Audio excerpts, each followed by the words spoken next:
അപ്പോൾ മറ്റ് ലോകങ്ങളിലും കർമ്മഫലസിദ്ധിയുണ്ട്, തീരെ ഇല്ല എന്ന് പറയുന്നില്ല. പക്ഷെ മനുഷ്യലോകത്തിൽ ഇമ്മീഡിയറ്റ് ആണ് ഫലം എന്ന്.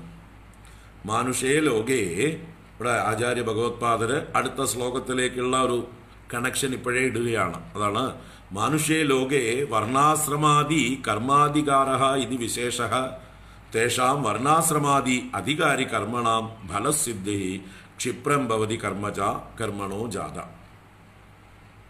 മനുഷ്യലോകത്തിലാണ് വർണ്ണാശ്രമാദി കർമാധികാരഃ ഇതി വിശേഷഃ. വർണ്ണ ആശ്രമാദി കർമ്മ അധികാരങ്ങൾ, ഇന്ന വർണ്ണത്തിലുള്ളവർക്ക് ഇന്ന കർമ്മം, ഇന്ന ആശ്രമത്തിലുള്ളവർക്ക് ഇന്ന കർമ്മം എന്ന് ഓരോരോ നിയമങ്ങൾ വച്ചിരിക്കുന്നു, പ്രത്യേകം പ്രത്യേകം വ്യവസ്ഥകൾ വച്ചിരിക്കുന്നു. അത് ഈ മനുഷ്യലോകത്തിലേ ഉള്ളൂ. അതുകൊണ്ട് തേഷാം വർണ്ണാശ്രമാദി അധികാരി കർമ്മണാം ഫലസിദ്ധി ക്ഷിപ്രം ഭവതി കർമ്മജ. ഈ വർണ്ണാശ്രമാദി അധികാരികളായിരിക്കുന്ന ആളുകളുടെ കർമ്മങ്ങൾക്ക്, അതാത് കർമ്മങ്ങൾക്ക് ഫലസിദ്ധി വേഗം ലഭിക്കുന്നു. കർമ്മണോ ജാത, കർമ്മജ എന്ന് പറഞ്ഞാൽ കർമ്മണോ ജാത, കർമ്മത്തിൽ നിന്നുള്ളതായിട്ടുള്ള ഫലം വേഗം ലഭിക്കുന്നു. അപ്പോൾ മനുഷ്യലോകത്തിലാണ് ഈ വർണ്ണാശ്രമധർമ്മ വ്യവസ്ഥ ഉള്ളത്. ആ വ്യവസ്ഥ ഫലസിദ്ധിക്കുള്ളൊരു വ്യവസ്ഥയാണ്, ഇമ്മീഡിയറ്റ് ഫലസിദ്ധിക്കുള്ള വ്യവസ്ഥയാണ് എന്ന് പറയാം. മറ്റിടത്ത് ഈ വ്യവസ്ഥ ഇല്ല. അവിടെ ഓപ്പണാണ്, ഇവിടെ ഷെഡ്യൂൾഡാണ്. ഇവിടെ പലതരത്തിലുള്ള റിസർവേഷനുകളും പരിഗണനകളും അതിനുള്ള വഴികളും ഒക്കെ ഈ ഭൂമിയിൽ ഉണ്ട്. നിങ്ങൾ ഏതെങ്കിലും ഒരു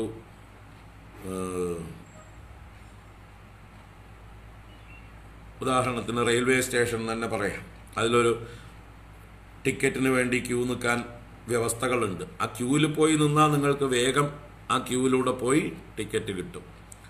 അതല്ലാതെ നിങ്ങൾ ക്യൂവിലല്ലാതെ അപ്പുറവും ഇപ്പുറവും അലഞ്ഞു തിരിഞ്ഞാലോ നിങ്ങൾ ഒരിടത്തും എത്തില്ല. അനേക ക്യൂക്കളുണ്ട്. വികലാംഗർക്കുള്ള ക്യൂ, സ്ത്രീകൾക്കുള്ള ക്യൂ, വയസ്സായിട്ടുള്ളവർക്കുള്ള ക്യൂ, പുരുഷന്മാർക്കുള്ള ക്യൂ എന്നൊക്കെ പറഞ്ഞ് ക്യൂകളൊക്കെ ഉണ്ടാവും. ഇതിൽ നാലിലും പെടാതെ നിങ്ങൾ വെറുതെ വട്ടത്തിരിഞ്ഞുകൊണ്ട് നടന്നാൽ നിങ്ങൾ എവിടെയും എത്തില്ല. അതുപോലെയാണ് മറ്റ് ലോകങ്ങൾ. മനുഷ്യലോകത്ത് ഓരോരുത്തർക്കും സിസ്റ്റം വെച്ചിട്ടുണ്ട്. ഇതാ ഇതിലൂടെ വന്നോളൂ, ടിക്കറ്റ് വാങ്ങിക്കാം, നിങ്ങൾക്ക് പോകാം. ഓരോ വ്യവസ്ഥകളാണ്. അപ്പോൾ ഇതുപോലെയാണ് വർണ്ണാശ്രമധർമ്മ. ഞാനൊരു എക്സാമ്പിൾ പറഞ്ഞു എന്നുള്ളൂ. മറ്റു ലോകം അങ്ങനൊരു വ്യവസ്ഥയില്ലാത്ത ലോകമാണ്. ഇവിടെയാണെങ്കിൽ നിങ്ങൾക്ക് എളുപ്പ വഴികൾ ഷെഡ്യൂൾ ചെയ്തു വെച്ചിട്ടുണ്ട്. ശാസ്ത്രങ്ങൾ, ആചാര്യന്മാർ, പൂർവികർ, ഈശ്വരൻ തന്നെ. ഈശ്വര നിയമങ്ങളാണത്.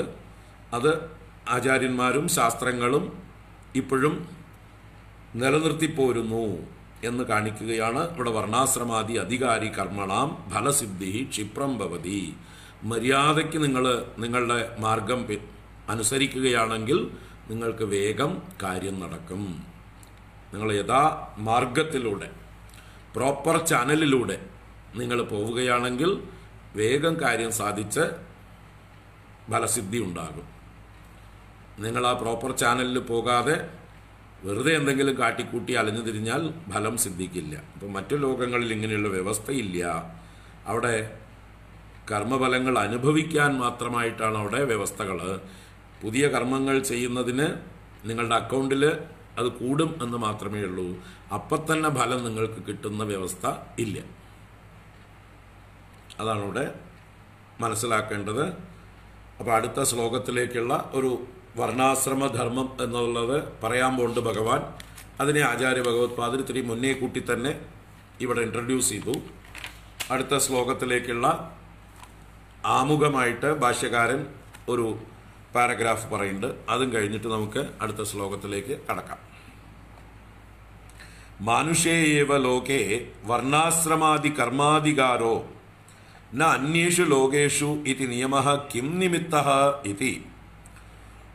അഥവാ വർണ്ണാശ്രമാദി പ്രവിഭാഗോപേത മനുഷ്യ മമ വത്മ അനുവർത്തന്തെ സർവശഃ ഇതി ഉക്തം കസ്മാത് പുനഃ കാരണാത് നിയമേന തവയേവ വത്മ അനുവർത്തന്തെ ന അന്യസ്യ ഇതി ഉച്യത്തെ.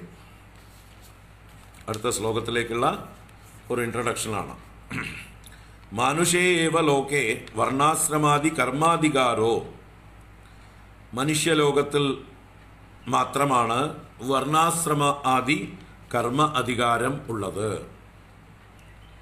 ന അന്യേഷു ലോകേഷു ഇതി നിയമഃ കിം നിമിത്തഃ ഇതി. മറ്റ് ലോകങ്ങളിൽ ഈ നിയമം ഇല്ലാത്തതെന്തുകൊണ്ട്? കിം നിമിത്തഃ ഇതി. അങ്ങനെ ഒരു സംശയമുണ്ടായാലോ, ഈ മനുഷ്യലോകത്തിൽ മാത്രമേ വർണ്ണാശ്രമ നിയമങ്ങളുള്ളൂ, കർമാധികാരമുള്ളൂ, മറ്റു ലോകങ്ങളിൽ എന്തുകൊണ്ടില്ല എന്നുള്ള ശങ്കയ്ക്കും, അഥവാ വർണ്ണാശ്രമാദി പ്രവിഭാഗോപേത മനുഷ്യാഹ, വർണ്ണാശ്രമാദി പ്രവിഭാഗം പ്രകർഷേണ വിഭജിക്കപ്പെട്ടിരിക്കുന്ന അതാത് മാർഗങ്ങളെ പിന്തുടരുന്നതായിട്ടുള്ള മനുഷ്യാഹ മമ വത്മാനുവർത്തന്തേ സർവശഃ ഇതി ഉക്തം. എൻ്റെ മാർഗത്തെ തന്നെയാണ് അവരെല്ലാം പിന്തുടരുന്നത് എന്ന് ഭഗവാൻ മുമ്പ് പറഞ്ഞു. മമ വത്മാനുവർത്തന്തേ മനുഷ്യാപാർത്ഥ സർവശഃ. ഓരോരുത്തരും അവരുടെ അഭിരുചിക്കനുസരിച്ച് എന്നെ ഭജിക്കുന്നു എന്ന് മുമ്പ് പറഞ്ഞു. യഥാ മാം പ്രപദ്യന്തേ താൻ തദൈവ ഭജാമ്യഹം എന്ന് പറഞ്ഞപ്പോൾ അവിടെ ഓരോരുത്തരും അഭിരുചിക്കനുസരിച്ചാണ് ഭജനം. ആ അഭിരുചി എന്ത് കാരണം കൊണ്ടാണ്? അവരുടെ സംസ്കാരമാണ് അതിന് കാരണം. അതിനെ തന്നെയാണ് ഇവിടെ വർണ്ണാശ്രമധർമ്മം എന്ന് പറയുന്നത്. അവരുടെ ഉള്ളിലുള്ള ഒരു സംസ്കാരമുണ്ട്, ആ സംസ്കാരത്തെയാണ് ഇവിടെ വർണ്ണാശ്രമം എന്ന് സൂചിപ്പിക്കുന്നത്. അപ്പോൾ വർണ്ണാശ്രമാദി പ്രവിഭാഗോപേത മനുഷ്യ മമ വത്മ അനുവർത്തന്തേ സർവശഃ ഇതി ഉക്തം. എല്ലാ പ്രകാരത്തിലും അവർ എൻ്റെ മാർഗം തന്നെയാണ് പിന്തുടരുന്നത് എന്ന് ഭഗവാനാൽ പറയപ്പെട്ടു. കസ്മാത് പുനഃ കാരണാത് നിയമേന തവയേവ വത്മ അനുവർത്തന്തേ ന അന്യസ്യ ഇതി ഉച്യത്തെ. എന്ത് കാരണം കൊണ്ടാണ് അവർ അങ്ങയുടെ മാർഗം തന്നെയാണ് അവർ പിന്തുടരുന്നത് എന്ന് അങ്ങ് പറയുന്നത്? വേറൊരാളുടെ മാർഗമല്ല എന്ന് ആ കാര്യത്തെ, ആ സംശയത്തെക്കുറിച്ച് പറയുകയാണ് ഭഗവാൻ. എന്ത് കാരണം കൊണ്ടാണ്? ഭഗവാന്റെ മാർഗം തന്നെയാണ് അവർ പിന്തുടരുന്നത്. എന്നാ അന്യസ്യ, വേറൊരാളുടെ പുറകെ അല്ല പോകുന്നത്. എന്ന് വെച്ചാൽ എവിടെ പോയാലും എങ്ങനെ പോയാലും അവസാനം എൻ്റെ അടുത്തേക്ക് തന്നെ വന്നു ചേരുന്നുള്ളതാണ് ഭഗവാന്റെ ഉറപ്പ്.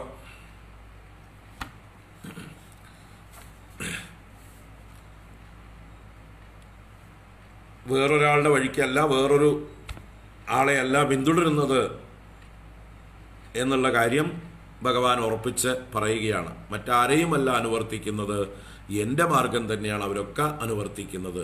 ഏത് വഴിക്ക് പോയാലും അല്ലേ, ഭാരത സർക്കാരിൻ്റെ ഏത് വകുപ്പിൽ നിങ്ങൾ പൈസ അടച്ചാലും ടാക്സുകൾ അടച്ചാലും ഒക്കെ എവിടേക്കാണ് ചെന്ന് ചേരുന്നത്? ഒക്കെ ഭാരത സർക്കാരിലേക്ക് തന്നെയാണ്. അപ്പോൾ സർക്കാരിന് പണം വേണം, അത്രയേ ഉള്ളൂ. സർക്കാരിന് രാജ്യത്തിൻ്റെ വികസനത്തിന് പല കാര്യങ്ങൾക്കുമായിട്ട് പണം വേണം. അപ്പോൾ അതിൻ്റെ തലപ്പത്തിരിക്കുന്ന ആളുകൾക്ക് ഒരു വ്യത്യാസവും. നിങ്ങൾ ഏതെങ്കിലും വകുപ്പിൽ അടയ്ക്കും, ഒക്കെ ഞങ്ങളുടെ അടുത്ത് തന്നെ വന്നു ചേരും. അത് ഇൻകം ടാക്സ് ആയിട്ടോ, സെയിൽസ് ടാക്സ് ആയിട്ടോ, GST ആയിട്ടോ, അല്ലേ, അത് വാറ്റ് ആയിട്ടോ, അല്ലെങ്കിൽ എക്സൈസ് ഡ്യൂട്ടി ആയിട്ടോ, കസ്റ്റംസ് ഡ്യൂട്ടി ആയിട്ടോ, ഏതൊക്കെ തരത്തിൽ എന്തൊക്കെ അടയ്ക്കുന്നുണ്ടോ നിങ്ങൾ, എവിടെ അടച്ചാലും ഏത് കൗണ്ടറിൽ അടച്ചാലും അതിൻ്റെ വലിയ ഹെഡ് ഓഫ് അക്കൗണ്ട്, ഇവിടെ ലോക്കൽ ഹെഡ് ഓഫ് അക്കൗണ്ടുകൾ പേരുകളൊക്കെ വ്യത്യാസമായിരിക്കും. പക്ഷേ അവസാനം എല്ലാം ഏതിൻ്റെ കീഴിലാണ്? Government of India. അപ്പോൾ അതിൻ്റെ തലപ്പത്തിരിക്കുന്ന ആളുകൾക്ക് അത് ഭേദബുദ്ധിയില്ല. ലോക്കലി ഉള്ളവർക്ക് ഞങ്ങൾക്ക് വേണം, ഞങ്ങൾക്ക് വേണം, ഞങ്ങൾക്ക് വേണം, ഞങ്ങളുടെ ഡിപ്പാർട്ട്മെൻറ്റിന് വേണം എന്നുള്ള താല്പര്യം ഉണ്ടാവും. മുകളിലുള്ളവർക്ക് ആ ഭേദബുദ്ധിയൊന്നുമില്ല. നിങ്ങൾ എവിടെയെങ്കിലും അടച്ചോളൂ, ഞങ്ങൾക്ക് കിട്ടിയാൽ മതി. അവസാനം ഞങ്ങളിലേക്കാണ് അതെല്ലാം വന്നു ചേരുക. രാജ്യത്തിൻ്റെ വികസനത്തിന് വേണ്ടി ഞങ്ങൾ വിനിയോഗിക്കും, നിങ്ങൾ ഏത് ടാക്സായിട്ട് അടച്ചാലും. അപ്പോൾ മുകളിലിരിക്കുന്നവർക്ക് ഭേദബുദ്ധിയില്ല. ഭഗവാൻ ഇവിടെ എല്ലാറ്റിനും മുകളിലാണ്, എല്ലാ ദേവതകളുടെയും അല്ലെങ്കിൽ എല്ലാ ഉപാസന മാർഗങ്ങളുടെയും ഒക്കെ മുകളിലാണ് ഭഗവാന്റെ സ്ഥാനം. അതുകൊണ്ട് ഭഗവാന് ഭേദബുദ്ധിയില്ല. നിങ്ങൾ ആരെ ഉപാസിച്ചാലും, എന്തിനു വേണ്ടി ഉപാസിച്ചാലും, എങ്ങനെ ഉപാസിച്ചാലും ഒക്കെ എന്നെ തന്നെയാണെന്നാണ് ഭഗവാൻ മുമ്പ് പറഞ്ഞത്. മമ വർമാനുവർത്തന്തേ മനുഷ്യാ പാർത്ഥ സർവശഃ. അപ്പോൾ എന്തുകൊണ്ട് ഇതി ഉച്യത്തെ, അത് പറയുകയാണ് ഭഗവാൻ എന്ന് പറയണം. എന്ന് വെച്ചാൽ ഭഗവാനാണ് ഈ പ്രപഞ്ചത്തിൻ്റെ സർവനിയാമകൻ, എല്ലാറ്റിൻ്റെയും നിയാമകൻ ഭഗവാനാണ്. ഭഗവാന്റെ നിയമമാണ് ഇവിടെ പ്രവർത്തിച്ചു കൊണ്ടിരിക്കുന്നത്. ആ നിയമത്തിന് വിധേയരായിട്ടാണ് നമ്മളെല്ലാം പ്രവർത്തിച്ചു കൊണ്ടിരിക്കുന്നത്. നമ്മൾ അറിഞ്ഞാലും അറിഞ്ഞില്ലെങ്കിലും എല്ലാവരും ഈ പ്രപഞ്ച നിയമത്തിൽ കെട്ടപ്പെട്ടിരിക്കുന്നു. അപ്പോൾ അത് അറിയുന്നത് നല്ലതാണ്. അറിയാതെ ആകുമ്പോൾ നമുക്ക് അബദ്ധങ്ങൾ, നമ്മൾ ചെയ്യേണ്ടത് ശരിക്കും ചെയ്യാതെ എന്തെങ്കിലുമൊക്കെ ചെയ്ത് കുണ്ടാമണ്ടിയൊക്കെ ചെയ്ത് നമുക്ക് ബുദ്ധിമുട്ടുകൾ നമുക്ക് തന്നെ ഉണ്ടാവുന്നത്. ചെയ്യേണ്ടത് ചെയ്യേണ്ട സമയത്ത് നേരായ രീതിയിൽ ചെയ്തു കഴിഞ്ഞാൽ എളുപ്പമായി കാര്യങ്ങൾ. അപ്പോൾ ആ അറിവ് നമുക്ക് ഉണ്ടായിരിക്കാം. അതാണ് ഇവിടെ അടുത്ത ശ്ലോകത്തിലൂടെ ഭഗവാൻ പറയാൻ പോകുന്നത്. ഒരുപാട് കാര്യങ്ങൾ അതിലൂടെ നമുക്ക് മനസ്സിലാക്കാനുണ്ട്, ചിന്തിക്കാനുണ്ട്. വലിയൊരു ആശയമുള്ള ശ്ലോകമാണ്. ഒരു ദിവസമോ 2 ദിവസമോ കൊണ്ട് ചർച്ച ചെയ്ത് തീരുന്നതല്ല, എങ്കിലും നമുക്ക് തുടങ്ങി വയ്ക്കാം. ചാതുർവർണ്യം മയാ സൃഷ്ടം ഗുണകർമ്മ വിഭാഗശഃ തസ്യ കർത്താരമപി മാം വിദ്യകർത്താരമവ്യയം. ചാതുർവർണ്യം മയാ സൃഷ്ടം ഗുണകർമ്മ വിഭാഗശഃ തസ്യ കർത്താരമപി മാം വിദ്യകർത്താരമവ്യയം. ഭഗവാൻ പറയുന്നു, ചാതുർവർണ്യം മയാ സൃഷ്ടം. ചാതുർവർണ്യം, ചാതുഹു എന്നുള്ളത് ചതുഹ് എന്നുള്ളതിൻ്റെ ഭാവം തന്നെയാണ്. ചതുർവർണ്ണങ്ങൾ, അതിൻ്റെ ഭാവം ചാതുർവർണ്യം. ചത്വാരഃ വർണ്ണാഃ തസ്യ ഭാവം ചാതുർവർണ്യം. 4 വർണ്ണങ്ങൾ, അതിൻ്റെ ഭാവത്തെ സൂചിപ്പിക്കുന്നു അല്ലേ? ചാതുർവർണ്യം. പുരുഷസ്യ ഭാവഃ പൗരുഷം, മനുഷ്യസ്യ ഭാവഃ മനുഷ്യത്വം എന്നൊക്കെ പറയും പോലെയുള്ളൊരു പ്രത്യയമാണ് ചാതുർവർണ്യം എന്നുള്ളത്. 4 വർണ്ണങ്ങളുടെ ഭാവം, 4 വർണ്ണങ്ങളുടെ വ്യവസ്ഥ. അത് മയാ സൃഷ്ടം, എന്നാൽ സൃഷ്ടിക്കപ്പെട്ടതാണ്, എന്നാൽ നിശ്ചയിക്കപ്പെട്ടതാണ്, വ്യവസ്ഥ ചെയ്യപ്പെട്ടതാണ്. എങ്ങനെ, എന്തടിസ്ഥാനത്തിൽ? ഗുണകർമ്മ വിഭാഗശഃ, ഗുണവും കർമ്മവും അനുസരിച്ച്, അതിൻ്റെ വിഭാഗത്തിന് അനുസരിച്ച്.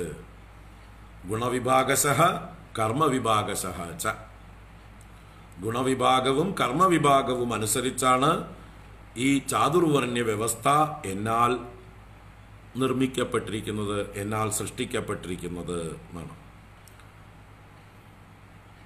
ഇവിടെ മയാ എന്നുള്ളത് ഏത് ഭാവത്തിൽ നമ്മൾ കാണണം? വസുദേവ പുത്രനായിട്ടുള്ള വാസുദേവ കൃഷ്ണൻ അല്ല ഈ ചാതുർവർണ്യം ഉണ്ടാക്കിയത്. ഇവിടെ മയാ എന്നുള്ളത് ഈശ്വരേണ എന്നുള്ള അർത്ഥത്തിലാണ്.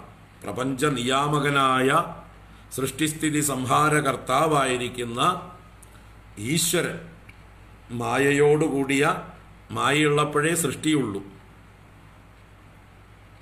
സൃഷ്ടി നടത്തണമെങ്കിൽ മായ വേണം. അപ്പം മായ സ്വാധീനത്തിൽ നിർത്തിക്കൊണ്ട് പ്രപഞ്ചത്തിൻ്റെ സൃഷ്ടി സ്ഥിതി സംഹാരാദികൾ നടത്തുന്ന ഈശ്വരനാൽ സൃഷ്ടം എന്നർത്ഥം. അവിടെ ശുദ്ധമായ ബ്രഹ്മത്താൽ സൃഷ്ടം എന്നും എടുക്കരുത്. ബ്രഹ്മത്തില് ചാതുർവർണ്യമൊന്നുമില്ല. ഈ സൃഷ്ടിയുള്ളപ്പോഴാണ് ചാതുർവർണ്യം. ലോകവ്യവഹാരമുള്ളപ്പോഴാണ് ചാതുർവർണ്യം. വ്യവഹാരമൊന്നും ഇല്ലാത്ത സമയത്ത് ഒരു വർണ്ണവുമില്ല. ഇപ്പൊ വ്യവഹാരം, സൃഷ്ടിസ്ഥിതി സംഹാരമാകുന്ന വ്യവഹാരം നടത്തുന്നതാരാണ്? വ്യവഹാരം നടത്തുമ്പോഴാണ് ബ്രഹ്മം ഈശ്വരൻ എന്നുള്ള ഭാവത്തെ പ്രാപിക്കുന്നത്. ഈശ്വരം ചെയ്യുമ്പോഴാണ് ഈശ്വരൻ. പ്രപഞ്ചത്തെ നിയമിക്കുമ്പോൾ നിയാമകനായിരിക്കുന്ന ആളെയാണ് ഈശ്വരൻ എന്ന് പറയുന്നത്. അദ്ദേഹം ഈശിക്കുന്നത് തൻ്റെ തന്നെ ശക്തിയായ മായ കൊണ്ടാണ്. മായയെ ഉപയോഗിച്ചുകൊണ്ട് സൃഷ്ടിസ്ഥിതി സംഹാരങ്ങൾ നടത്തുന്നു. ആ ഭാവത്തിൽ ഈശ്വരനായ എന്നാലാണ് ഈ ലോകത്തിൽ, ഈ മനുഷ്യലോകത്തിൽ ചാതുർവർണ്ണ്യം നിർമ്മിക്കപ്പെട്ടത്. അത് ഗുണകർമ്മ വിഭാഗശഃ ആണ്. ഗുണവും കർമ്മവും അനുസരിച്ചാണ്. തസ്യ കർത്താരം അപി മാം വിദ്ധി അകർത്താരം അവ്യയം. തസ്യ കർത്താരം അപി, ഞാൻ അതിൻ്റെ കർത്താവാണെങ്കിലും, മാം വിദ്ധി, എന്നെ അറിഞ്ഞാലും എന്തായിട്ട്, അകർത്താരം, അകർത്താവുമാണ് ഞാൻ. അവ്യയനായ, അവ്യയം അകർത്താരം വിദ്ധി, അവ്യയനായ അകർത്താവാണ് ഞാനെന്നും അറിഞ്ഞാലും എന്നാണ് പറയുന്നത്. അപ്പോൾ അവിടെയാണ് ഭഗവാൻ തലയൂരുന്നത്. കർത്തൃത്വത്തിൽ നിന്ന് തലയൂരുകയാണ്. ഭഗവാന് കർത്തൃത്വ ഭോക്തൃത്വങ്ങളുണ്ടോ എന്നുള്ള ശങ്ക വരുമ്പോൾ തലയൂരാണ്. വാസ്തവത്തിൽ എനിക്കതിൽ കർത്തൃത്വ ഭോക്തൃത്വമൊന്നുമില്ല, ഞാൻ അകർത്താവുമാണ്. ഏത് ഭാവത്തിൽ, ഏത് തലത്തിലേക്ക് ഞാൻ ഉയരുമ്പോൾ, പാരമാർത്ഥിക തലത്തിലേക്ക് ഞാൻ ഉയരുമ്പോൾ ഞാൻ അകർത്താവാണ്. വ്യാവഹാരിക തലത്തിലേക്ക് ഞാൻ ഇറങ്ങി വരുമ്പോൾ ഞാൻ കർത്താവുമാണ്. നിങ്ങൾ എന്നെ ഏത് രീതിയിൽ കാണുന്നുവോ, ഈ പ്രപഞ്ചത്തിൻ്റെ സൃഷ്ടിസ്ഥിതി സംഹാരങ്ങൾ ചെയ്യുന്ന ഈശ്വരനായിട്ട് കാണുമ്പോൾ ഞാൻ കർത്താവാണ്. വാസ്തവത്തിൽ ഞാൻ അതിൽ നിന്ന് സ്വതന്ത്രനാണ്, മുക്തനാണ്, അവ്യയനാണ്. ഞാൻ നാശരഹിതനായിട്ടുള്ള അകർത്താവായിരിക്കുന്ന, കർത്തൃത്വ ഭോക്തൃത്വമില്ലാത്ത ബ്രഹ്മമാണ് ഞാൻ. അപ്പോൾ ഇവിടെ മയാ സൃഷ്ടം എന്ന് പറയുന്നതിലൂടെ, മയാ ഈശ്വരേണ സൃഷ്ടം എന്ന് പറയുമ്പോൾ ഇവിടെ ഒരു വ്യക്തി ചെയ്യുന്നു എന്നല്ല. ഈ ചാതുർവർണ്ണ്യത്തെ നിർമ്മിക്കുന്നത് ഒരു വ്യക്തിയാണെന്നല്ല അതിൻ്റെ അർത്ഥം. പിന്നെയോ ഒരു വ്യവസ്ഥ, ഈശ്വരൻ്റെ നിയമങ്ങളാണത്. നിയാമകൻ്റെ ശക്തിയാണ് നിയമം. ആ നിയമം അത് നടക്കുന്നു. എങ്ങനെ? അത് ഓരോരുത്തരുടെയും ഗുണങ്ങൾക്കും അവരവരുടെ കർമ്മവാസനകൾക്കും അനുസരിച്ച്.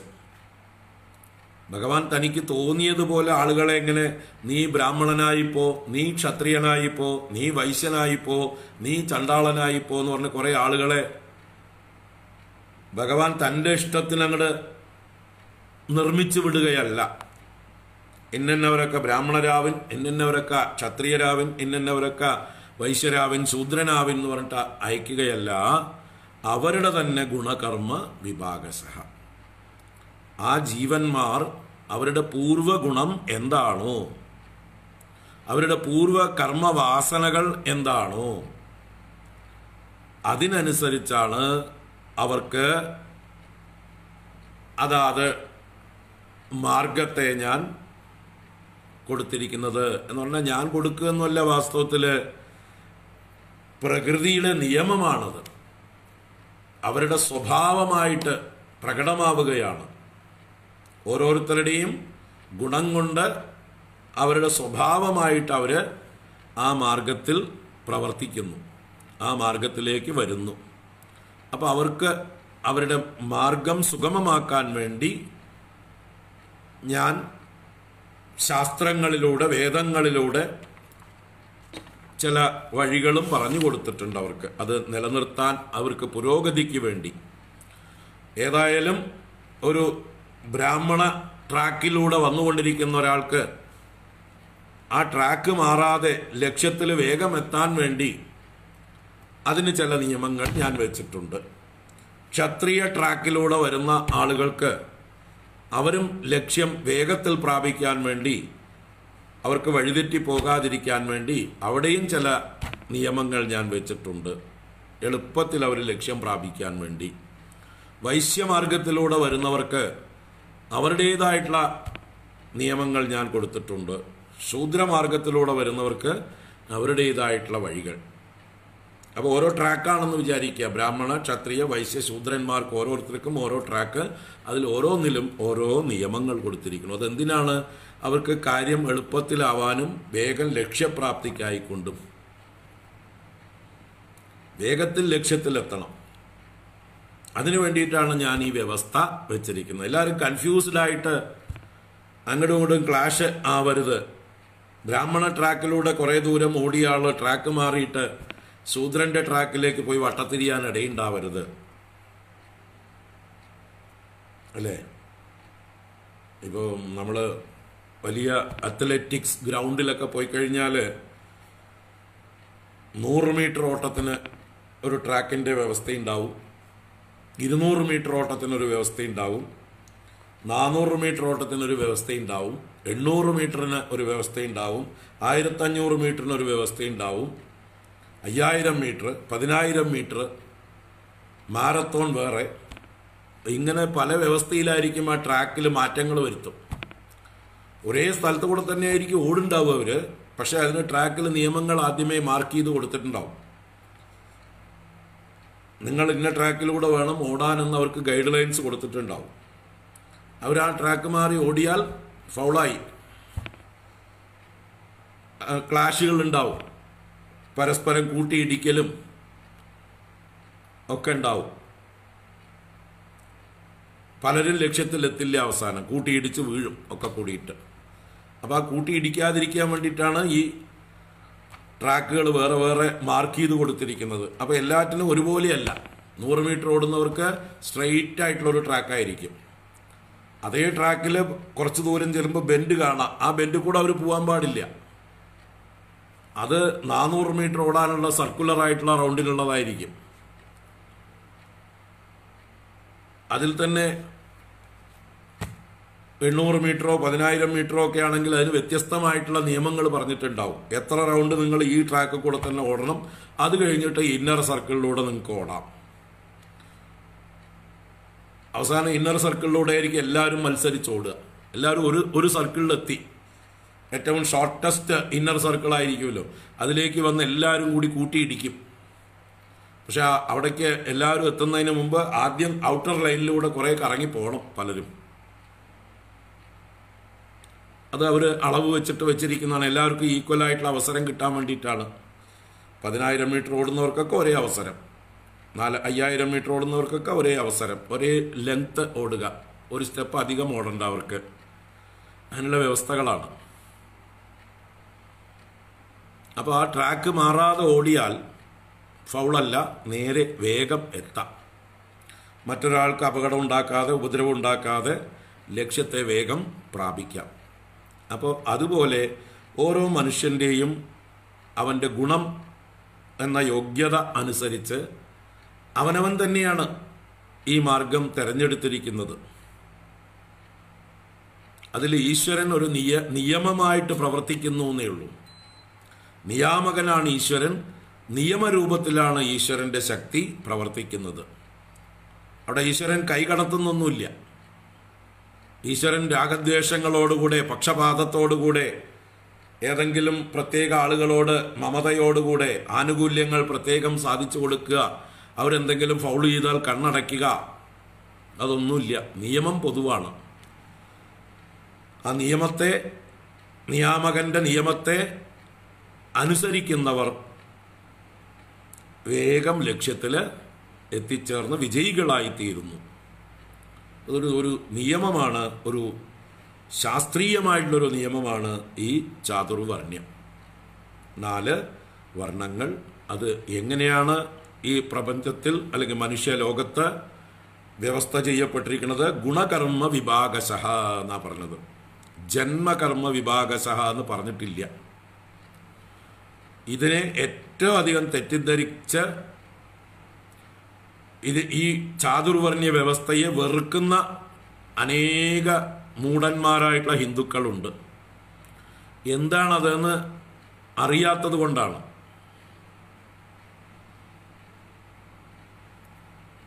ഇതിൽ ആരും എന്താ പറയുക, കുറ്റവാളികളല്ല. ഇത് അവനവൻ്റെ കർമ്മമാണ് അതിന് കാരണം, അവനവൻ്റെ ഗുണമാണ് അതിന് അടിസ്ഥാനം. ഓരോരുത്തർക്കും ഓരോ ഗുണമുണ്ട് എന്നുള്ളത് സമ്മതിക്കാതിരിക്കാൻ പറ്റില്ലല്ലോ. നമ്മുടെയൊക്കെ ഓരോരുത്തർക്കും ആന്തരികമായിട്ടുള്ള വ്യക്തിത്വം, നമ്മുടെ സ്വഭാവം, അത് ഓരോരുത്തരിലും യുണീക്കാണ്. അതിൽ സമാനതകളുള്ള ആളുകളെ ഒരു ഗ്രൂപ്പാക്കിയിരിക്കണമെന്നേ ഉള്ളൂ.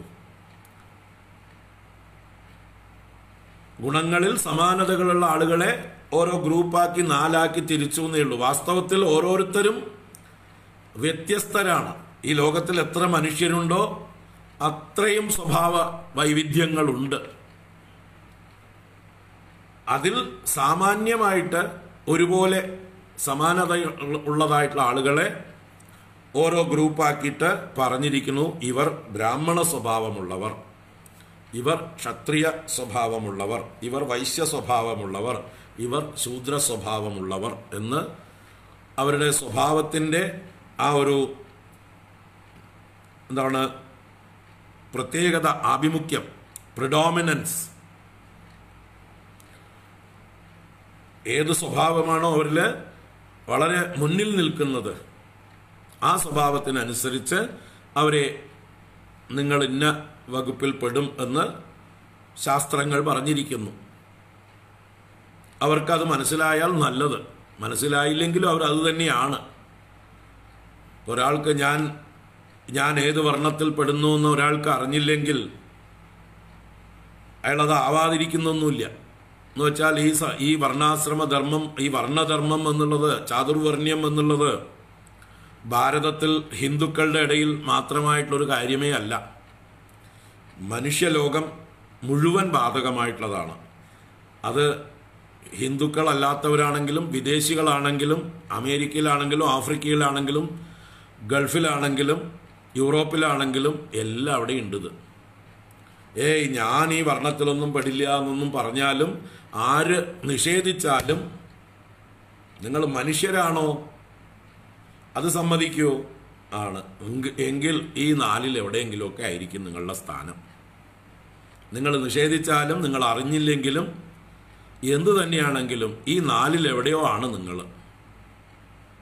അതിൽ നിന്ന് നിങ്ങൾക്ക് ഒഴിവാകാൻ, രക്ഷപ്പെടാൻ പറ്റില്ല. കാരണം അത് പ്രകൃതി നിയമമാണ്, ഈശ്വര നിയമമാണ്. നിങ്ങൾ തന്നെ നിങ്ങളുടെ ജന്മാന്തര വാസനകളെ കൊണ്ട് വന്നവരാണ്. അതിൽ നിങ്ങൾക്ക് ഈ ഗുണത്തിൻ്റെതായിട്ടുള്ള സ്വഭാവം ഉണ്ടായിരിക്കും. അതെ, ഈ വർണ്ണ വ്യവസ്ഥയാണ് സയന്റിഫിക്.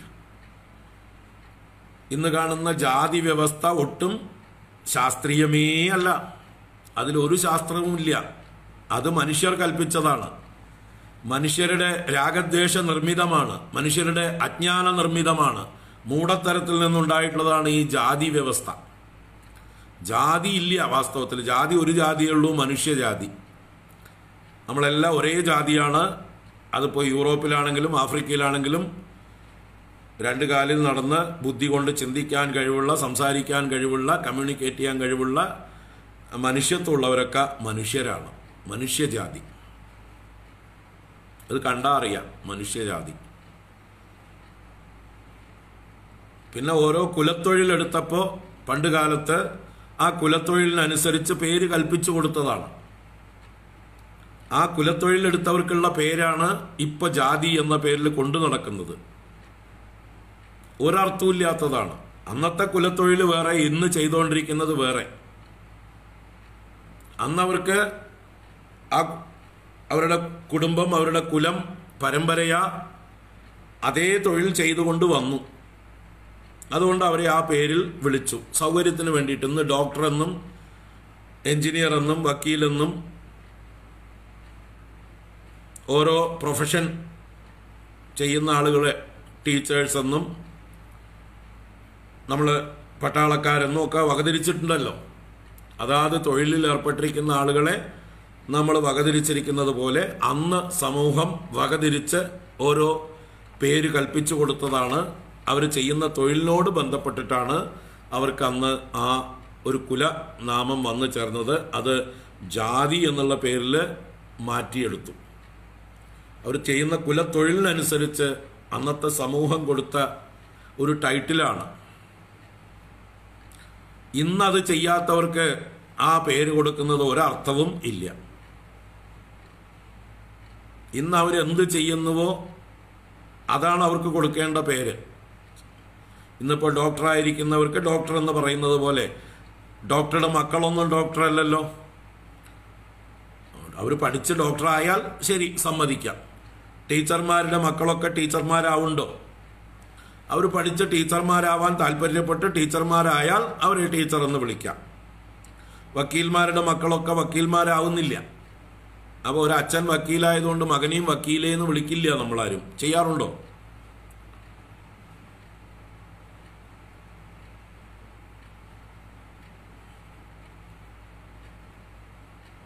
ബഷീർ പറഞ്ഞതുപോലെ എൻ്റെ ഉപ്പാപ്പാക്ക് ഒരു ആന ഉണ്ടായിരുന്നു എന്ന് പറഞ്ഞാൽ, ഉപ്പാപ്പാക്ക് ആന ഉണ്ടായിരുന്നെങ്കിൽ നിങ്ങൾക്ക് എന്ത് കാര്യം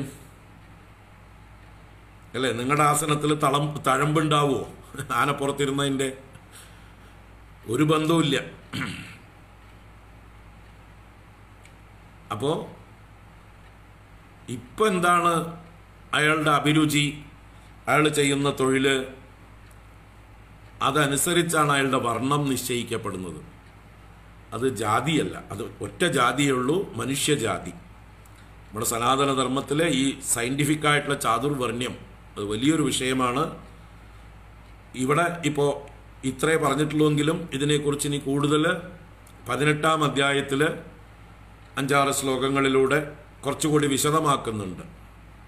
18-ാം അധ്യായത്തിൽ 41 മുതൽ 45 വരെയുള്ള ശ്ലോകങ്ങളിൽ ഈ ചാതുർവർണ്ണ്യത്തെക്കുറിച്ച് കൂടുതൽ ഡീറ്റെയിൽസ് തരുന്നുണ്ട്.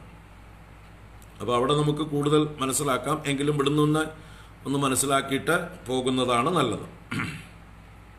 അപ്പോൾ ഇവിടെ 4 വർണ്ണങ്ങൾ, ചത്വാരഹ വർണ്ണാഹ, ബ്രാഹ്മണ ക്ഷത്രിയ വൈശ്യ ശൂദ്രാഹ, അതാണ് 4 വർണ്ണങ്ങൾ. ഇത് പ്രപഞ്ച നിയന്താവായ ഈശ്വരൻ്റെ നിയമപ്രകാരം ഉണ്ടായിട്ടുള്ള ഒരു വ്യവസ്ഥയാണ്. ആ നിയമം ആരുടെയെങ്കിലും മേലെ അടിച്ചേൽപ്പിച്ചതല്ല. ഓരോരുത്തരും അവരവരുടെ കർമ്മവാസനകൾ കൊണ്ട്, അവരവരുടെ ജന്മാന്തര വാസനകൾ കൊണ്ട് ആ നിയമങ്ങൾക്ക് വിധേയരായി തീർന്നതാണ്. ക്വാളിഫൈഡ് ആയിട്ടുള്ള ആളുകളാണ്. സ്വയം ക്വാളിഫൈഡ് ആയിട്ട് ഓരോ ട്രാക്കിലേക്ക് കയറിയതാണ് അവർ. ചിലർ സത്വഗുണം കൂടുതലായിട്ട് ആർജിച്ചു, അവരൊക്കെ ബ്രാഹ്മണ ട്രാക്കിലേക്ക് കയറി. ചിലർ രജോ ഗുണം സത്വഗുണത്തോടുകൂടെ, രജോ ഗുണം മുമ്പിലും, അതൊക്കെ ഇവിടെ ഭാഷ്യം വായിച്ച് നമുക്ക് പറയണമെങ്കിൽ കൂടുതൽ എളുപ്പമാണ്. വളരെ വ്യക്തമായിട്ടാണ് ഭാഷ്യകാരൻ പറഞ്ഞു തരുന്നത്. അപ്പോൾ നമുക്ക് അതിലൂടെ വേണമെങ്കിൽ പോവാം. ആദ്യം തന്നെ ഭാഷ്യം എടുക്കാം, എന്നിട്ട് കൂടുതൽ ഡീറ്റെയിൽസിലേക്ക് പോവാം. ചാതുർവർണ്ണ്യം ചത്വാരഹ ഏവ വർണ്ണാഹ ചാതുർവർണ്ണ്യം മയാ ഈശ്വരേണ സൃഷ്ടം ഉൽപാദിതം ബ്രാഹ്മണോസ്യ മുഖമാസീത ഇത്യാദി ശ്രുതേഃ ഗുണകർമ്മ വിഭാഗശോ ഗുണവിഭാഗശഃ കർമ്മവിഭാഗശഃ ച ഗുണാഃ സത്വരജസ്തമാംസി തത്ര സാത്വികസ്യ സത്വപ്രധാനസ്യ ബ്രാഹ്മണസ്യ ശമോദമത്തപ ഇത്യാദീനി കർമാണി സത്വോപസർജന രജപ്രധാനസ്യ ക്ഷത്രിയസ്യ ശൗര്യതേജഃ പ്രഭൃതീനി കർമാണി തമ ഉപസർജന രജപ്രധാനസ്യ വൈശ്യസ്യ കൃഷ്യാദീനി കർമാണി രജ ഉപസർജന തമപ്രധാനസ്യ ശൂദ്രസ്യ ശുശ്രൂഷായേവ കർമ്മ ഇത്യേവം ഗുണകർമ്മ വിഭാഗശഃ ചാതുർവർണ്ണ്യം മയാ സൃഷ്ടം ഇത്യർത്ഥഃ. തച്ച ഇദം ചാതുർവർണ്ണ്യം ന അന്യേഷു ലോകേഷു അതോ മാനുഷേ ലോകേ ഇതി വിശേഷണം. ഹന്ത തർഹി ചാതുർവർണ്ണ്യ സർഗാദേഹ കർമ്മണഃ കർത്തൃത്വാത് തദ്ഫലേന യുജ്യസേ തതോ നത്വം നിത്യമുക്തോ നിത്യേശ്വരഃ ഇതി ഉച്യത്തെ. യദ്യപി മായാ സംവ്യവഹാരേണ തസ്യ കർമ്മണഃ കർത്താരമപി സന്തം മാം പരമാർത്ഥതഃ വിദ്ധി അകർത്താരം അതയേവ അവ്യയം അസംസാരിണം ച മാം വിദ്ധി. വളരെ വ്യക്തമായിട്ടാണ് വ്യാഖ്യാനിച്ചിട്ടുള്ളത്. നോക്കാം. ചാതുർവർണ്ണ്യം ചത്വാരഹ ഏവ വർണ്ണാഹ. ചാതുർവർണ്ണ്യം ചത്വാരഹ 4 ഏവ വർണ്ണാഹ, വർണ്ണങ്ങൾ 4 ആകുന്നു. അതിനെയാണ് ഇവിടെ ചാതുർവർണ്ണ്യം എന്ന ശബ്ദം കൊണ്ട് സൂചിപ്പിച്ചത്. മയ മയ എന്നുള്ളതിന് ഈശ്വരേണ എന്നർത്ഥം പറഞ്ഞു. ഈശ്വരേണ സൃഷ്ടം ഉൽപാദിതം. ഉൽപാദിതം ഈ പ്രപഞ്ചത്തിൽ വ്യവസ്ഥ ചെയ്യപ്പെട്ടു എന്നാണ് അതിൻ്റെ അർത്ഥം. ഒരു കൊശവൻ ഇരുന്ന് കലം ഉണ്ടാക്കുന്ന പോലെ ഭഗവാൻ 4 വർണ്ണങ്ങളെ ഉണ്ടാക്കിയതല്ല, അതിനുള്ള അനുവാദം കൊടുത്തു. ഓരോരുത്തരെയും അതായിത്തീരാനുള്ള അനുവാദം കൊടുത്തു എന്നർത്ഥം. ഉൽപാദിതം.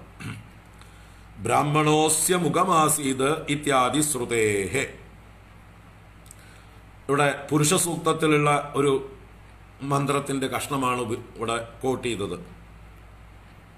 ശ്രുതേഹേ എന്ന് പറഞ്ഞാൽ ഈ ശ്രുതിയിൽ നിന്ന് എന്ന് വെച്ചാൽ പുരുഷൻ, വിരാട് പുരുഷന്റെ മുഖത്തു നിന്നാണ് ബ്രാഹ്മണൻ ആവിർഭവിച്ചത്. ബ്രാഹ്മണോസ്യ മുഖമാസീത് ബാഹുരാജന്യകൃതഃ ഊരു തദസ്യ യദ്വൈശ്യഃ പദ്ഭ്യാഗം ശൂദ്രോ അജായത. ആ വിരാട് പുരുഷ ഉൽപ്പത്തിയെക്കുറിച്ച് വർണ്ണിക്കുമ്പോൾ പുരുഷ സൂക്തം പറയുന്നതാണിത്. ആ വിരാട് പുരുഷനിൽ നിന്നാണ് ഈ പ്രപഞ്ചത്തിലെ വിവിധ വിഭൂതികളെല്ലാം ഉണ്ടായി വന്നിരിക്കുന്നത്. ഇതിന് തുടർച്ചയായിട്ട് പറയുന്നുണ്ട്. ചന്ദ്രമാ മനസോ ജാതഃ ചക്ഷോ സൂര്യോ അജായത. അപ്പൊ മനസ്സിൽ നിന്ന് ചന്ദ്രനുണ്ടായി, കണ്ണിൽ നിന്ന് സൂര്യനുണ്ടായി എന്നൊക്കെ ഇങ്ങനെ ക്രമത്തിൽ ഈ പ്രപഞ്ചത്തിലെ ഓരോ വിഭൂതികളും വിരാട് പുരുഷന്റെ ഏതേത് അവയവങ്ങളിൽ നിന്നുണ്ടായി എന്ന് പറയുമ്പോൾ മനുഷ്യലോകത്തുള്ളതായിട്ടുള്ള ഈ വൈവിധ്യങ്ങൾ എന്തുകൊണ്ട് എന്ന് പറയുന്ന ഭാഗമാണ് പുരുഷ സൂക്തത്തില് ബ്രാഹ്മണോസ്യ മുഖമാസീത്. ആ വിരാട് പുരുഷന്റെ മുഖമാണ് ബ്രാഹ്മണനായത്. അസ്യ മുഖം ആസീത് ബ്രാഹ്മണ അസ്യ മുഖം ആസീത്. ബ്രാഹ്മണൻ അവന്റെ മുഖമായി ഭവിച്ചു. ബാഹു രാജന്യകൃതഃ. രാജന്യ ക്ഷത്രിയന്മാർ. ക്ഷത്രിയൻ അവന്റെ 2 ബാഹുക്കളായി തീർന്നു. വിരാട് പുരുഷന്റെ കൈകളായി തീർന്നു ക്ഷത്രിയൻ. ഊരു തദസ്യ യദ് വൈശ്യഃ. വൈശ്യഃ ആ വിരാട് പുരുഷസ്യ ഊരു അഭവത്. തുടകളായി ഭവിച്ചു. വൈശ്യൻ വിരാട് പുരുഷന്റെ തുടകളായി ഭവിച്ചു. പദ്ഭ്യാം ശൂദ്രോ അജായത. ആ വിരാട് പുരുഷന്റെ പാദങ്ങളിൽ നിന്ന് ശൂദ്രൻ ജനിച്ചു എന്ന് പറഞ്ഞു. ഇത് എന്താണത്? ഒരു സിംബോളിക് ആയിട്ടുള്ളൊരു അവതരണമാണ്. ഈ പ്രപഞ്ചം തന്നെയാണ് ഈ വിരാട് പുരുഷൻ, അല്ലേ? ഈ വിശ്വം തന്നെയാണ് വിഷ്ണു, വിരാട് പുരുഷൻ എന്നൊക്കെ പറയുന്നത്. അപ്പൊ ആ വിഷ്ണുവിന്റെ മുഖമാണ് ബ്രാഹ്മണൻ എന്ന് പറയുന്നതിലൂടെ നമ്മുടെ ശരീരത്തിന്, മുഖത്തിന് ഏതെല്ലാം പ്രാധാന്യമുണ്ടോ, എന്തെല്ലാം കഴിവുകളുണ്ടോ അതിൻ്റെ സ്ഥാനമാണ് സമൂഹത്തിൽ ബ്രാഹ്മണരായിരിക്കുന്നവർക്ക് എന്നർത്ഥം. ഇവിടെ ബ്രാഹ്മണർ എന്ന് പറഞ്ഞാൽ ഗുണബ്രാഹ്മണരാണ്. ഗുണം കൊണ്ടും കർമ്മം കൊണ്ടും ബ്രാഹ്മണരായിരിക്കുന്നവരുടെ കാര്യമാണ് പറയുന്നത്. അല്ലാതെ ഇന്നത്തെ നമ്മുടെ സമൂഹം വിളിക്കുന്ന ഏതെങ്കിലും ലിംഗങ്ങളോടുകൂടി, അടയാളങ്ങളോടുകൂടിയ പൂണൂലിട്ടത് കൊണ്ടോ, അല്ലെങ്കിൽ ഏതെങ്കിലും അച്ഛനമ്മമാരുടെ മക്കളായി ജനിച്ചതുകൊണ്ട്, സർട്ടിഫിക്കറ്റ് കയ്യിലുള്ളത് കൊണ്ട്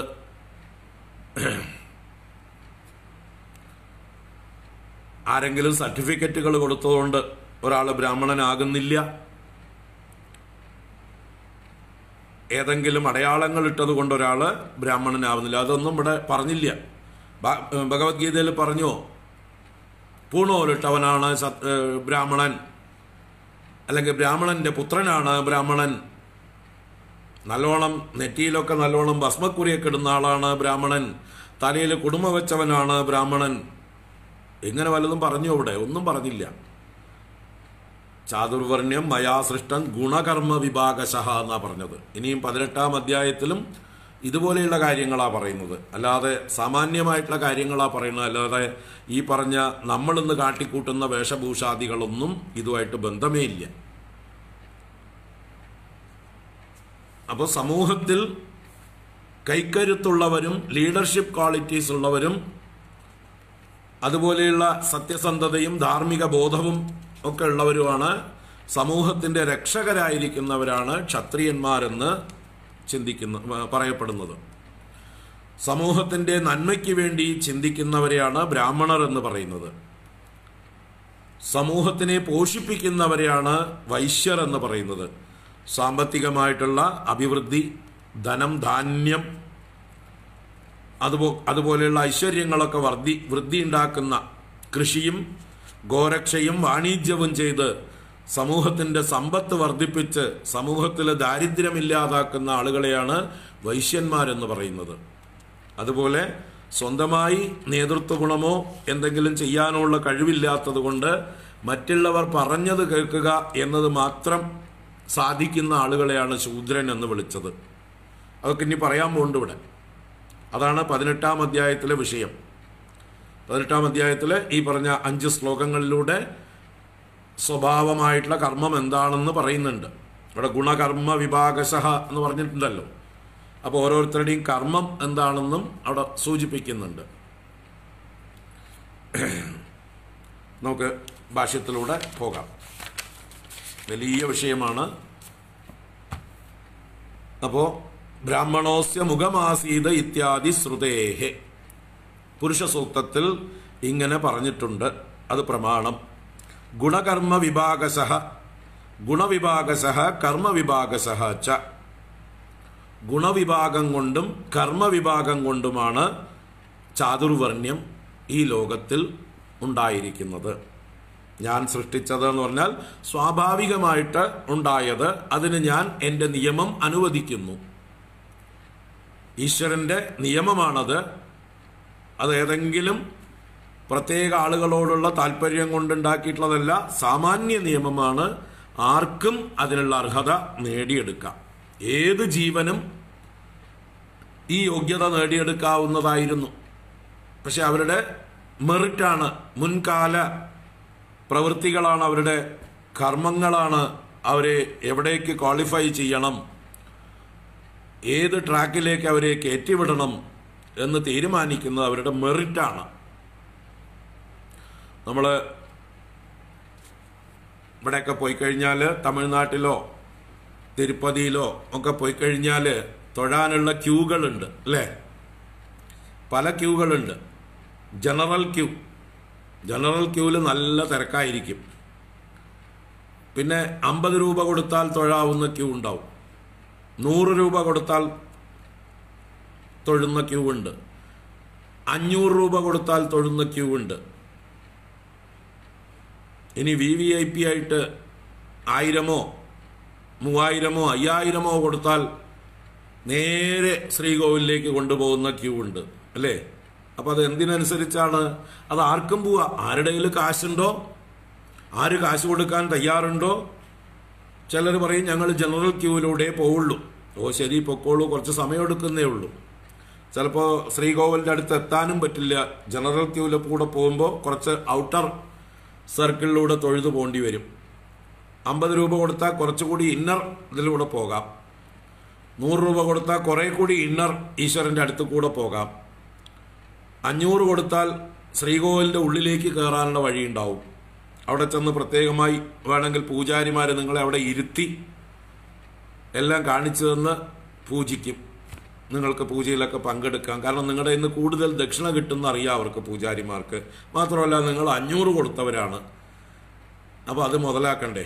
അതിനുവേണ്ടി നല്ലോണം ഇരുത്തി പൂജയൊക്കെ ചെയ്യും. ഇപ്പോൾ തൃശ്ശിനാപ്പള്ളിയിൽ പോയാൽ, മധുരയിൽ പോയാൽ, തിരുപ്പതിയിൽ പോയാൽ ഒക്കെ ഇങ്ങനെയുള്ള വ്യവസ്ഥകളുണ്ട്. നമുക്ക് കൊടുക്കുന്ന കാശിനനുസരിച്ച് ക്യൂകൾ വേറെ വേറെ ഉണ്ട്. അതിലൂടെ പോകാം. ഇപ്പോൾ ഗുരുവായൂരിലും അങ്ങനെയുള്ള ചിലതൊക്കെ തുടങ്ങിയിട്ടുണ്ടല്ലോ. 1000 രൂപ കൊടുത്താൽ 2 നെയ്വിളക്ക്, അതുമായിട്ട് നേരെ പോവാം. 2 ആൾക്ക് പോവാം. 5000 കൊടുത്താൽ 5 പേർക്ക് പോകാം. എന്താ അപ്പോൾ 1000-ന് 2 പേരും 5000-ന് 5 പേരും കണക്ക് തെറ്റുണ്ടല്ലോ അല്ലേ? 5000-ന് 10 പേരെ വിടണ്ടേ? അങ്ങനെ എന്തൊക്കെയോ കണക്കുകളുണ്ട്, എളുപ്പ വഴികൾ. അപ്പോൾ അതുപോലെയാണ്, മെറിറ്റാണ് ഇവിടെ. നിങ്ങൾ കൊടുക്കുന്ന കാശാണ് അവിടുത്തെ ഒരു സ്റ്റാൻഡേർഡെങ്കിൽ ഇവിടെ മെറിറ്റാണ് എന്നർത്ഥം. അതെ, തിരുപ്പതിയിൽ സീനിയർ സിറ്റിസൺ സെപ്പറേറ്റിക്കും ഉണ്ട്. നമ്മുടെ ഇവിടെ ഉണ്ടായിരുന്നു, ഗുരുവായൂരിലും ഉണ്ടായിരുന്നു. ഇപ്പോൾ പിന്നെ കൊറോണ കാലമായതുകൊണ്ട് ഇല്ല. അപ്പം അതുപോലെ ആ മെറിറ്റിനനുസരിച്ച് ബ്രാഹ്മണ, ക്ഷത്രിയ, വൈശ്യ ഇതിലേക്ക് നമ്മൾ തിരഞ്ഞെടുക്കുന്നതാണ്. നമ്മൾ തിരഞ്ഞെടുത്തതാണ് നമ്മുടെ കയ്യിലുള്ള കപ്പാസിറ്റി കൊണ്ട്. വർണ്ണം എന്ന് പറയുന്നതിൻ്റെ അർത്ഥം തന്നെ അതാണ്. വർണ്ണം എന്നാൽ വരിക്കപ്പെട്ടത്. വൃണ എന്നുള്ള ധാതുവിൽ നിന്നാണ് വർണ്ണ ശബ്ദം ഉണ്ടാകുന്നത്. വൃണീതേ, വൃണധാതു ടു ചൂസ്, ടു ഓപ്റ്റ് എന്നാണ് അർത്ഥം. You have chosen, it's your choice. Nobody compelled you, it's your choice. You have chosen. Don't blame anybody. നിങ്ങളുടെ പൂർവജന്മ മെറിറ്റുകൾ, പുണ്യങ്ങൾ, സംസ്കാരങ്ങൾ, അതുകൊണ്ട് നിങ്ങൾ ചില യോഗ്യതകൾ ആർജിച്ചു, ചില ഗുണങ്ങൾ ആർജിച്ചു, ചില കഴിവുകൾ ആർജിച്ചു. അതിൻ്റെ അടിസ്ഥാനത്തിലാണ് വർണ്ണം നിശ്ചയിക്കപ്പെട്ടിരിക്കുന്നത്. അല്ലാതെ ഇന്നത്തെ കുറെ പൊട്ടന്മാർ പറയുന്ന ആ ഭാഷയല്ല, ആ രീതിയിലല്ല വർണ്ണം. അവിടെയാണ് മറ്റുള്ളവർക്ക് അതിന് എതിർപ്പ് വരുന്നത്. ഈ സയന്റിഫിക് അല്ലാത്തതിനെയാണ് ആളുകൾ എതിർക്കുന്നത്. സയന്റിഫിക് അല്ലാത്ത വ്യവസ്ഥയാണെന്ന് പൊട്ടന്മാര് നടത്തിക്കൊണ്ടിരിക്കുന്നത്. ഇന്നവരൊക്കെ ബ്രാഹ്മണര് എന്ന് പറഞ്ഞ് ചില ലിംഗങ്ങളെ കൊണ്ട്, ചില അടയാളങ്ങളെ കൊണ്ട് അവരെ വകതിരിക്കുമ്പോൾ അത് എതിർപ്പ് ധാരാളം ആളുകൾക്ക് ഉണ്ടാവും. നേരെ മറിച്ച് ഈ പറഞ്ഞ മെറിറ്റിനനുസരിച്ചാണെങ്കിൽ ആർക്കും എതിർപ്പുണ്ടാവാൻ വഴിയില്ല. ശരിക്കും അതിനെക്കുറിച്ച് അറിയുന്നവരാണെങ്കിൽ, അതിനെക്കുറിച്ചിട്ടുള്ള അറിവ് വേണ്ടതുപോലെ ഉൾക്കൊണ്ടിട്ടുള്ള ആളുകളാണെങ്കിൽ അവർ എതിർക്കുകയില്ല. നേരെ മറിച്ച് അർഹതയില്ലാത്തവർ ഞങ്ങളാണ് അതിന് അർഹർ എന്ന് പറഞ്ഞ് വാദിക്കുമ്പോൾ, അവകാശങ്ങൾ നേടിയെടുക്കുമ്പോൾ ഒക്കെ തീർച്ചയായിട്ടും മറ്റുള്ളവർക്കത് സഹിക്കില്ല. കൃത്രിമമായിട്ട് ഇല്ലാത്ത ഗുണങ്ങളുണ്ട് എന്ന് പറഞ്ഞ് മെറിറ്റ് ഇല്ലാത്തവർ സ്ഥാനമാനങ്ങൾ കൈയടക്കുമ്പോൾ അപ്പോൾ തീർച്ചയായിട്ടും എതിർപ്പുകൾ ഉണ്ടാകും. അതാണ് ഇന്ന് സംഭവിച്ചിട്ടുള്ളത്. ആ ദോഷമാണ് ഈ ചാതുർവർണ്ണ്യത്തിന് ചീത്തപ്പേരുണ്ടാകാൻ കാരണം. ചാതുർവർണ്ണ്യത്തെ മിസ്ഇൻറ്റർപ്രറ്റ് ചെയ്തുകൊണ്ട് ആളുകൾ ഉപയോഗിച്ചു. അപ്പോൾ അതിനെ എല്ലാവരും വെറുക്കുന്ന രീതിയിൽ ആയി. നമ്മളത് ശരിക്കും മനസ്സിലാക്കി വേണ്ട രീതിയിൽ എല്ലാവർക്കും വ്യാഖ്യാനിച്ചു കൊടുക്കുകയും അത് പ്രാബല്യത്തിൽ ആവുന്ന രീതിയിൽ കൊണ്ടുവരികയും ചെയ്യണം. നമ്മൾ ശ്രമിക്കണം. വരും തലമുറകളിലേക്ക് നമ്മളത് മനസ്സിലാക്കി കൊടുക്കണം. നമ്മൾ പ്രത്യേകിച്ച് അതിലൊന്നും ചെയ്യാനൊന്നുമില്ല, അത് സയൻറ്റിഫിക്കാണ്. പക്ഷേ ശരിയായ രീതിയിൽ അതിനെ ഉൾക്കൊള്ളണം. ഈ ജാതി എന്നുള്ള വ്യവസ്ഥ ഹിന്ദുധർമ്മത്തിൽ നിന്ന് പോകണം. ജാതി പേര് ഉന്മൂലനം ചെയ്യണം. ജാതിയുടെ അടിസ്ഥാനത്തിലുള്ളതായിട്ടുള്ള വകതിരിവുകൾ ഇല്ലാതെയാക്കണം. ഓരോരുത്തരുടെയും ഗുണങ്ങൾക്കനുസരിച്ച് അവർ അതാത് സ്ഥാനങ്ങൾ വഹിക്കണം. അതാണ് ഇവിടെ പറഞ്ഞു വരുന്നത്. ഗുണവിഭാഗശഃ കർമ്മവിഭാഗശഃ. ഗുണവും കർമ്മവും അനുസരിച്ചാണ്. പിന്നെ ഓരോന്നും എടുത്തു പറയുന്നു. ഗുണാഹ സത്വരജസ് തമാംസി. എന്താണ് ഗുണം? ഗുണം എന്ന് പറഞ്ഞാൽ സത്വം, രജസ്, തമസ്, 3 ഗുണങ്ങളാണ് പ്രധാനം. ഗുണാഹ സത്വരജസ്തമാംസി. തത്ര സാത്വികസ്യ സത്വപ്രധാനസ്യ ബ്രാഹ്മണസ്യ ശമോദമ തപ ഇത്യാദീനി കർമാണി. ഇതിൽ സാത്വികസ്യ, സാത്വികനായിരിക്കുന്ന, സത്വപ്രധാനസ്യ, സത്വഗുണം പ്രധാനിയായിരിക്കുന്ന അവനെയാണ് ബ്രാഹ്മണൻ എന്ന് പറയുന്നത്. സത്വഗുണം പ്രധാനനായവനാണ് ബ്രാഹ്മണൻ. അവന്റെ കർമ്മം എന്താണ്? ശമം, ദമം, തപസ് ഇത്യാദി. എന്നുവെച്ചാൽ ശമം എന്നാൽ മനസ്സിന്റെ അടക്കം, ദമം എന്നാൽ ഇന്ദ്രിയങ്ങളുടെ അടക്കം, തപസ് എന്ന് പറഞ്ഞാൽ അവന്റെ നിത്യകർമാദികളൊക്കെ ചെയ്യുക. അപ്പം മനസ്സിനെയും ഇന്ദ്രിയങ്ങളെയും അടക്കി അവന്റെ നിത്യകർമ്മങ്ങളിൽ നൈരന്തര്യത്തോടുകൂടി പ്രവർത്തിക്കലാണ് ബ്രാഹ്മണന്റെ കർമ്മം. അവനത് ആസ്വദിച്ച് ചെയ്യണം. അതിനെക്കുറിച്ച് കൂടുതൽ നമ്മുടെ 18-ാം അധ്യായത്തിൽ പറയും. എന്താണ് അതാണ് ഇവിടെ എടുത്തിരിക്കുന്നത്. ശമോദമസ്തപ ശൗചം ക്ഷാന്തിരാർജവമേവ ച ജ്ഞാനം വിജ്ഞാനമാസ്തിക്യം ബ്രഹ്മകർമ്മ സ്വഭാവജം. 18:42 ബ്രാഹ്മണന്റെ സ്വഭാവജമായിട്ടുള്ള കർമ്മ, അവന്റെ സ്വഭാവത്തിൽ നിന്നുള്ള കർമ്മം എന്താണ്? ശമോ ദമ തപ ശൗചം ക്ഷാന്തി ആർജവം ജ്ഞാനം വിജ്ഞാനം ആസ്തിക്യം. ഈ 9 ഗുണങ്ങൾ പറഞ്ഞു, 9 കർമ്മങ്ങൾ പറഞ്ഞു. ഇതാണ് ബ്രഹ്മകർമ്മ സ്വഭാവജം. ഒരു സത്വഗുണപ്രധാനിയായിട്ടുള്ള ആളുടെ പ്രവൃത്തി ഈ രീതിയിലായിരിക്കും. ശമത്തോടു കൂടിയതും ദമത്തോടു കൂടിയതും തപസ്സുള്ളതും ശൗചമുള്ളതും ക്ഷാന്തി അഥവാ ക്ഷമയുള്ളതും ആർജവമുള്ളവനും ജ്ഞാനവും വിജ്ഞാനവും ആസ്തിക്യ ബുദ്ധിയും ഉള്ളവനെയാണ് ബ്രാഹ്മണൻ എന്ന് വിളിക്കുന്നത്. ഈ പറഞ്ഞ ഗുണങ്ങൾ ഉള്ളവനാണ് ബ്രാഹ്മണൻ. ഇതാണ് ബ്രാഹ്മണന്റെ സ്വഭാവം. ബ്രഹ്മകർമ്മ സ്വഭാവജം എന്ന് പറഞ്ഞു. അപ്പൊ സാത്വികൻ, സത്വഗുണമാണ് അവനിൽ പ്രധാനം. ആ സത്വഗുണത്തിന്റെ മാനിഫെസ്റ്റേഷനാണ് ഇതൊക്കെ. ഏത്? ശമം ദമം തപസ് ശൗചം ശാന്തി ആർജവം ജ്ഞാനം വിജ്ഞാനം ആസ്തിക്യം. ഇത് സത്വഗുണത്തിന്റെ എങ്ങനെയിരിക്കും സത്വഗുണം? സത്വഗുണത്തിന്റെ ലക്ഷണങ്ങൾ എന്താ എന്ന് ചോദിച്ചാൽ ഈ പറഞ്ഞ 8 ഗുണങ്ങൾ പ്രകടമാകുന്നതാണ് സത്വഗുണം. തുടർന്ന് സത്വോപസർജന രജപ്രധാനസ്യ ക്ഷത്രിയസ്യ ശൗര്യ തേജ പ്രഭൃതീനി കർമാണി. സത്വം ഉപസർജനമായിട്ട് എന്ന് പറഞ്ഞാൽ രണ്ടാമതായിട്ട് പിന്നാലെ വരുന്നതായിട്ട്. രജപ്രധാനസ്യ, രജോ ഗുണം മുമ്പിൽ നിൽക്കുന്നു, പ്രൊഡോമിനന്റ് ആയിരിക്കുന്നു. അങ്ങനെയുള്ള ക്ഷത്രിയന് ശൗര്യം തേജസ് മുതലായവയാണ് കർമ്മങ്ങൾ.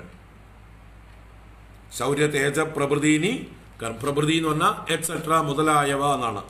അപ്പൊ ശൗര്യം തേജ മുതലായത് അത് തന്നെ 18-ാം അധ്യായത്തിൽ പറയേണ്ടത്. ശൗര്യം തേജോ ധൃതിർദാക്ഷ്യം യുദ്ധേ ചാപ്യപലായനം ദാനം ഈശ്വരഭാവശ്ച ക്ഷാത്രം കർമ്മ സ്വഭാവജം. ക്ഷത്രിയന്റെ സ്വഭാവജമായ കർമ്മം, അവന്റെ സ്വഭാവം മാനിഫെസ്റ്റ് ചെയ്യുന്നത് ഈ രീതിയിലാണ്. ഏതൊക്കെ രീതിയിൽ?